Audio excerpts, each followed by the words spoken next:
আসসালামু আলাইকুম সবাইকে। কেমন আছেন আপনারা? আমরা আলহামদুলিল্লাহ ভালো আছি। তো আমার এই লাইফ চেঞ্জিং ভিডিও দেখার জন্য সবাইকে আমি ওয়েলকাম জানাচ্ছি। তো সবার প্রথমে আমি আমার ডেটটা বলে দিই। আজ হচ্ছে 23শে এপ্রিল 2024 এবং আজ হচ্ছে আমার ঢাকা থেকে ভ্যানকুভার কানাডার উদ্দেশ্যে ফ্লাইট।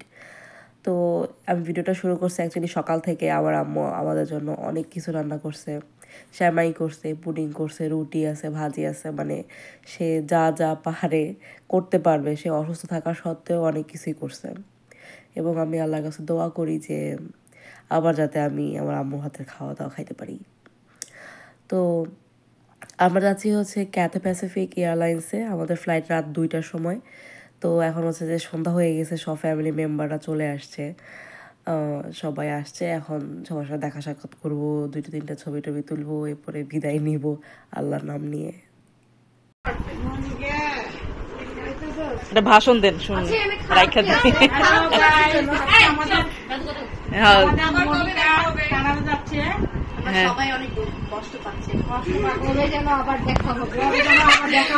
হাস্যকর কষ্ট।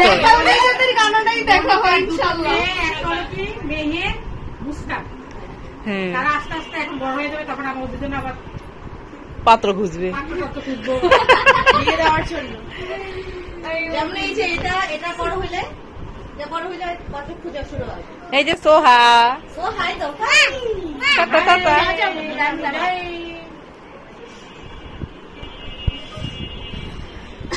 এই যে আউট অফ সার্ভিস।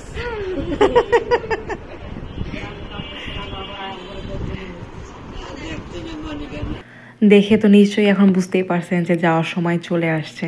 সবাই আমরা রেডি হয়ে গেছি। এখন এক এক করে সব ফ্যামিলি মেম্বার চলে আসছে। সবাই চাচ্ছিল যে একটুখানি ছবি তুলবে, একটু ভিডিও করে রাখবে। তো এই জন্য সবাই আর কি আসতেছিল, ছবি তুলতেছিল, জাস্ট মেমোরি ক্রিয়েট করে রাখা।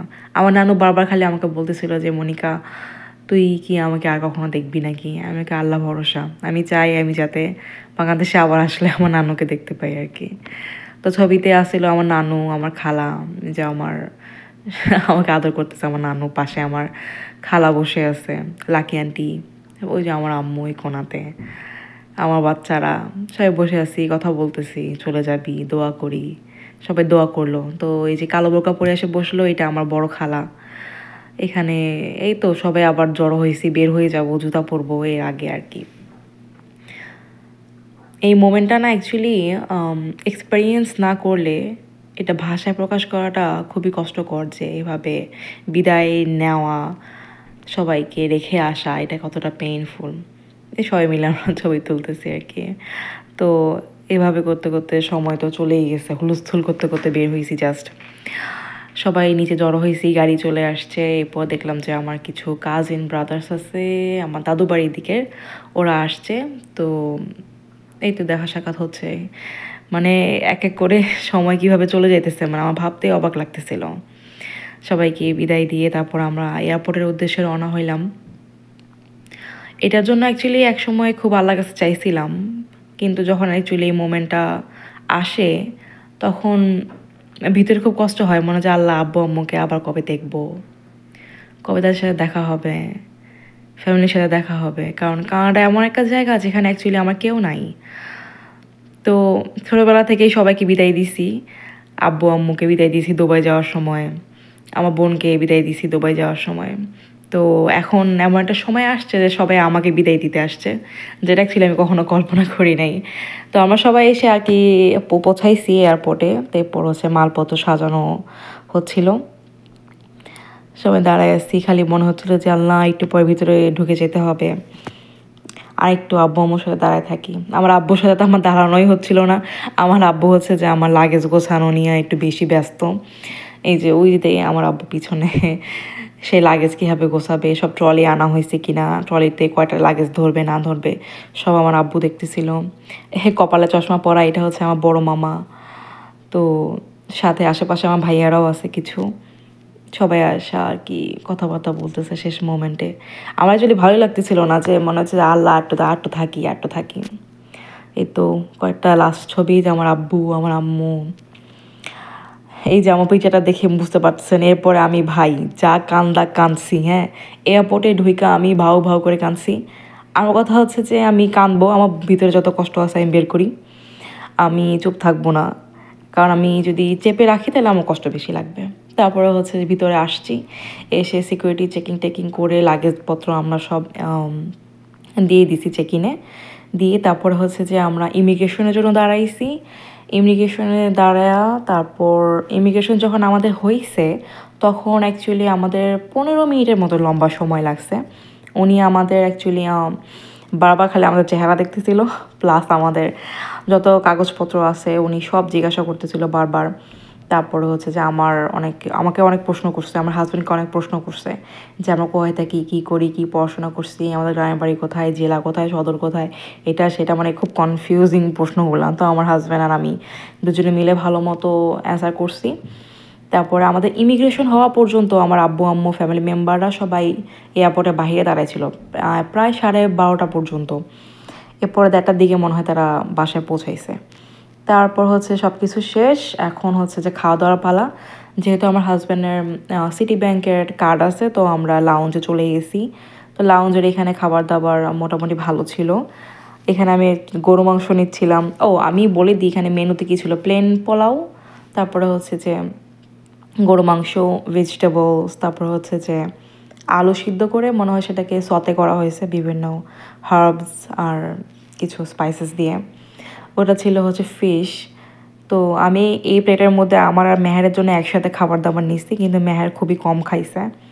মাংসটা একটু ওয়েস্টই গেছে বলতে পারেন, মাংস খাই নাই, কারণ যেহেতু কিছুদিন আগে ঈদ গেছে আর কি। তো আমি আসছি হচ্ছে রোজা ঈদের পর, তো ঈদের মধ্যে অনেক মাংস টাংস খাওয়া হয়েছে, তো এই জন্য আর কি মাংস খাওয়ার প্রতি কোনো ইচ্ছা ছিল না। তাছাড়া এখানকার লাউঞ্জের যে খাবার দাবার ছিল মোটামুটি ভালো ছিল।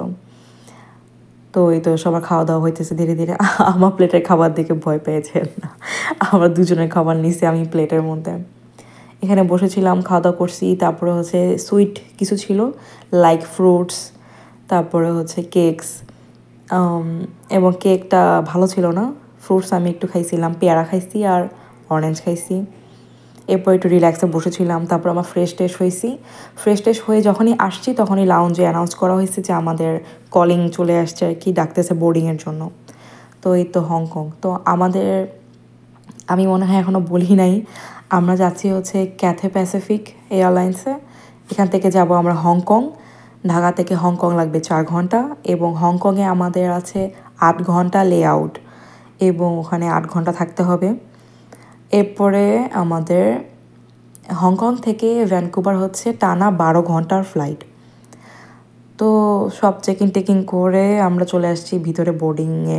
এখানে আমার ভিতরে আসার পরপরই 10 মিনিটের মাথায় বোর্ডিং শুরু হয়ে গেছিলো। তো প্লেন দেখতেছিলাম আর ভাবতেছিলাম যে এটাই কি সেই প্লেন যেটাতে চড়ে আমি চলে যাব বাংলাদেশ থেকে।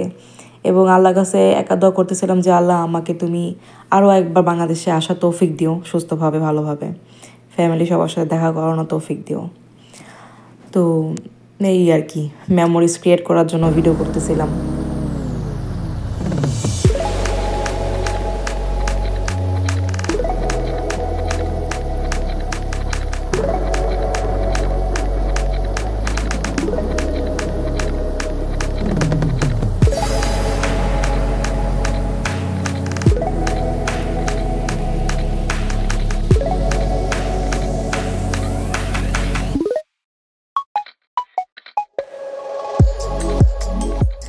এই তো প্লেনের মধ্যে আমরা সবাই বসে গেছি কমফোর্টেবলি।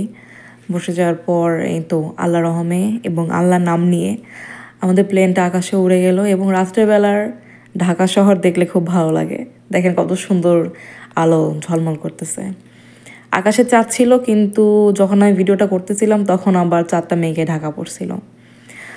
আর হচ্ছে যে ঢাকা থেকে যখন আমরা হংকংয়ে গেছি তখন 4 ঘন্টা না খুব তাড়াতাড়ি চলে গেছে, কিন্তু আমি ঘুমাইতে পারি নাই, কিন্তু তবুও তাড়াতাড়ি সময়টা চলে গেছে। আর যখন প্লেনে বসছি তার 15-20 মিনিট পরে আমাদেরকে একটা মিল সার্ভ করা হয়। এটা হচ্ছে লাইট স্ন্যাক্সের মতো, ফ্রুটস ছিল, আর হচ্ছে যে পাশে ছিল হচ্ছে এটা ছিল একটা লেমনের ভিতরে ছিল সালাদ টাইপ কিছু, একদম পুরা র। আর ছিল এখানে বিস্কিটস, আর স্যান্ডউইচ ছিল 2 রকমের, খুবই অফুল ছিল, টেস্ট একদম ভালো না। আমি মনে হয় এখানে 3 পিস কিন্তু স্যান্ডউইচ আছে। তো এটার মধ্যে মানে দুইটা হচ্ছে একই রকম টেস্ট আর একটা একটু ভিন্ন। তো আমি একটা মনে খেতে পারছি আর একটা মোটেও খাওয়া যাচ্ছিল না। আর এখানে ছিল কিছু ফ্রুটসগুলো ভালো ছিল। থ্রু আউট দ্য আমার জার্নিতে ওরা যতবার ফ্রুটস সার্ভ করছে অতবার ভালো ছিল, খাওয়ার মতো ছিল। তো দেখতে দেখতে সকাল হয়ে গেছে, আমরা হংকংয়ে ল্যান্ড করছি। হংকংয়ে ল্যান্ড করার পর সর্বপ্রথম আমরা যে কাজটা করছি যে ফ্রেশ হয়ে সিকিউরিটি চেক ইন শেষ করে আমরা নাস্তা খুঁজতে বের হয়েছি, কারণ এই 4 ঘন্টার ফ্লাইটে আমাদেরকে একবারই খাবার দেওয়া হয়েছিল। এরপর যেহেতু সকাল হয়েছে, সাথে বাচ্চারা আছে, তো এরপরে খুঁজতে খুঁজতে আমরা মানে দেখতেছিলাম যে হালাল শপ কোনটা আছে, কিন্তু হালাল শপ দেখলাম যে ওপেন হবে দুপুর 12টায়, আর আমরা তখন হংকং টাইম মনে হয় 8:30 বাজে। এরপর হচ্ছে একটা ব্রেডের দোকান ছিল, ব্রেড কফি সামথিং আরও কিছু ছিল। তো দেখলাম যে এই ব্রেডটাই এখন খাওয়া যাবে, তো ভাবলাম যে এখন নাই মামা থেকে কানা মামা ভালো, তো এটাই খাইছি। তারপর হচ্ছে যে 8 ঘন্টা পার করতে হবে, তো রেস্ট করলাম, হাঁটাহাঁটি করলাম। তারপর হচ্ছে যে আমি কোনো এক জায়গায় কোনো রকমে হেলান দিয়ে কিছুক্ষণ ঘুমাইছিলাম। এরপর হচ্ছে যে এই নুডলসটা আমার আম্মু রান্না করে দিছিল, যে মেহারের খিদা লাগলে তোরা খাইস, এবং এই নুডলসটা অ্যাকচুয়ালি খুব কাজে দিছে। কারণ মেহারে যতবার খিদা লাগছে মেহার নুডলস করছে, ওইটা খাইছে। এরপর এখানে যে এই যে ওল্ড টাউন দেখতে পাচ্ছেন, এটা হচ্ছে হালাল শপ সার্টিফাইড, আমরা চেক করে দেখছিলাম। তো এটা 12টার সময় যখন ওপেন হয়েছে তখন আমরা আর কি আবার সবাই ফ্রেশ হয়ে এসে বসছি, এসে তারপর অর্ডার দিলাম। তো এই দোকানে পাওয়া যায় হচ্ছে যে বিভিন্ন রকমের রামেন ছিল, চিকেন ফ্রাই, কফি। তো বাচ্চাদের জন্য নিয়েছিলাম চিকেন ফ্রাই, এখানে ছিল ramen, shrimp and egg ramen. এটার টেস্টটা খুবই চমৎকার ছিল, খুবই ভালো ছিল টেস্টটা, একদম পেট ভরে খাইছি। এতক্ষণ পর মনে হচ্ছে যে না কিছু খাইলাম, কারণ লাস্ট ভালো করে খাবার খাইছি হচ্ছে যে আম্মুর বাসায় দুপুরবেলা, যেদিন আমার ফ্লাইট ছিল। তো এটা পুরো মোটামুটি একদিন হয়ে গেছে। এরপর খাওয়া দাওয়া করতে না করতে আমাদের বোর্ডিংয়ের কল চলে আসে। তারপরে আমরা বোর্ডিংয়ে কল আসলেও আমাদের উঠতে মনে হয় আরও 1-1.5 ঘন্টা লাগছে। আমাদের লাইন করে দাঁড়া করে রাখছে অনেকক্ষণ দাঁড়ায় থাইকা পোলাপান নিয়ে, তো বুঝছেন না, পেরেশান হয়ে যাই। তো হংকংয়ের আমরা যেখানে আসছি সেখানে হচ্ছে যে চারিদিকে খুব সুন্দর পাহাড়, খুবই সুন্দর ছিল। তো আল্লাহ নাম নিয়ে দ্বিতীয়বারের মতো আমরা আবার চড়ে গেলাম প্লেনে, এবং এবারে ফ্লাইট হচ্ছে 12 ঘন্টা লম্বা। এবং আমি বলতেছি প্লেনের মধ্যে এতটুকু একটা সিটের মধ্যে 12 ঘন্টা স্পেন্ড করা অ্যাকচুয়ালি খুবই টাফ, আমার জন্য টাফ ছিল। এবং আমাদের যে সিট ছিল, আমাদের সিটটা পড়ছে একদম মিডলে, হ্যাঁ, না পারতেছিলাম জানলা দিয়ে কিছু দেখতে, মানে কিছু দেখে যে ভালো লাগবে সেটা হয় নাই। কারণ সেকেন্ড টাইম আমরা আমাদের সিটটা চুজ করতে পারি নাই, দেখলাম যে আগে সব বুকিং করা ছিল, কোনো উইন্ডো সিট খালি নাই। এরপর আমাদেরকে বাধ্য হয়ে 4 জন একসাথে মিডলে আমরা নিয়েছিলাম। সো প্লেন থেকে বাইরের ভিউ দেখার কোনো অপশন ছিল না, সো এটার জন্য আর কি আরও টাইম কাটতেছিল না, বিরক্ত লাগতেছিল, অত যাই হোক। তো এখন আসি স্ন্যাক্স। তো প্লেনে ওঠার কিছুক্ষণ পর আমাদেরকে দিয়েছিল এটা কি বাদাম আর হচ্ছে যে এখানে অরেঞ্জ জুস। এরপরেই আবার 15-20 মিনিট পরে আমাদেরকে মেইন মিলটা ওইটা সার্ভ করা হলো। তো মেইন মিল এখানে ছিল, আমরা চুজ করছিলাম যখন আমরা ফ্লাইট বুকিং দিছি তখন আমরা লিখে দিয়েছিলাম যে মুসলিম মিল। তো আমাদের যে ব্রেকফাস্ট তারপর হচ্ছে মিল যাই হবে সব কিছু মুসলিম বলে আমরা সিলেক্ট করছিলাম। তো এখানে ছিল যে ফ্রুটস ছিল, তারপরে এটা হচ্ছে ম্যাঙ্গো জেলি বা পাল্প এরকম কিছু একটা, আর হচ্ছে যে এটা খালি কাপ। আর আমি ভাবতেছিলাম যে এই খালি কাপ দিয়ে কী করে পরে বুঝতে পারছিলাম যে এটাতে অ্যাকচুয়ালি যখন এয়ার হোস্টেসটা যায় তখন বললে ওরা কফি দেয় আর কি। তো মেইন মিলে ছিল হচ্ছে চিকেন হচ্ছে যে কারি, আর হচ্ছে যে রাইস, এটা ব্রকলি, আর পাশে ছিল একটুখানি ঢ্যাঁড়স, যেটা খাইতে খুবই বাজে ছিল। তো যাই হোক, চিকেন আর রাইসটা ছিল খুবই ভালো, এর টেস্ট আমার কাছে অ্যাকচুয়ালি পার্সোনালি ভালো লাগছে। আমার বাচ্চারাও খাইছে, মুস্কান বলতেছিল যে আমার কাছে ম্যাঙ্গোটা বেশি ভালো লাগছে।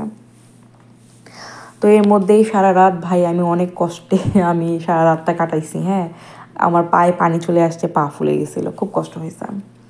এরপর চলে আসি সকালবেলা, তো এটা ব্রেকফাস্ট ছিল, এখানে আবার কিছু ফ্রুটস দিচ্ছে আর হচ্ছে যে বাটার দিচ্ছে, কিন্তু আমাকে ব্রেড দেয় নাই এইবার। আমি কোনোবারই ব্রেড খাইতে পারি নাই, ব্রেডগুলো খুবই ড্রাই ছিল। তো এখানে ব্রেকফাস্টে ছিল হচ্ছে গিয়ে টমেটো, তারপরে হচ্ছে আলু আর হচ্ছে সসেজ, নিচে ছিল ডিম, এবং ব্রেকফাস্টের যে টেস্ট ওটা খুবই ভালো ছিল। তো এভাবে আমি মানে যুদ্ধ করতে করতে আল্লাহর রহমে আমি কি বলবো ভ্যানকুভারে নামছি, এবং ভ্যানকুভারে নামার পর আমি ভ্যানকুভার এয়ারপোর্টের ভিতরে কোনো ভিডিও তেমন করতে পারি নাই, বিকজ আমি এত নার্ভাস ছিলাম ইমিগ্রেশন নিয়ে যে না জানি আমি কি বলবো, না জানি আমাকে কি জিজ্ঞাসা করবে, আমি এত নার্ভাস, আমি আর মোবাইলে হাতও দেই নেই, কিছু করি নেই।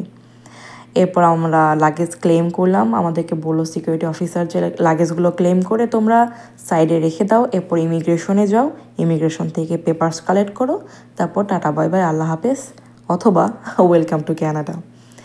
তো আমাদের ইমিগ্রেশনে আমি বলি আমাদের আল্লাহ রহমে কোনো প্রবলেম হয় নাই, আমরা খালি বলছি যে আমরা ফ্যামিলি, তো আমাদেরকে সিকিউরিটি অফিসার নিয়ে যেয়ে ভিতরে বসাই দিছে, আমাদের পাসপোর্টগুলো জমা দেওয়া হয়েছে এক জায়গায়, জমা দিছি। তারপরে হচ্ছে যে ওখানে অনেক মানুষ বসা ছিল, তারপরে সবার পাসপোর্টগুলো জমা নিচ্ছে, নিয়ে তারা কিছুক্ষণ আর কি তারা কাজ করতেছে, এরপর এক এক করে সবার নাম ডেকে ডেকে যার স্টাডি পারমিট, ওয়ার্ক পারমিট হাতে হাতে ধরায় দিচ্ছে।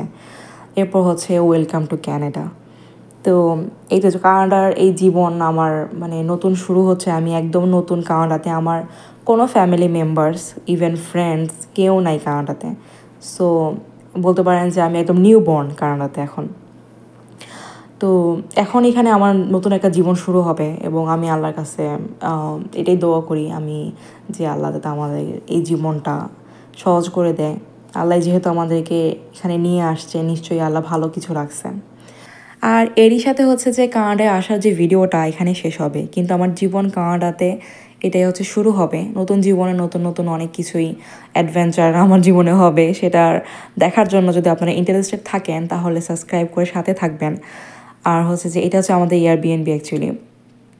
আর যদি আপনাদের কোনো কিছু জানতে ইচ্ছা হয়, কোনো কিছু জানার থাকে, প্রশ্ন থাকে, অবশ্যই আমাকে কমেন্ট করে জানাবেন, আমি আপনাদেরকে রিপ্লাই দিব। তো আজ আমি যাচ্ছি, দেখা হবে নেক্সট ভিডিওতে, সবাই ভালো থাকবেন, আল্লাহ হাফেজ।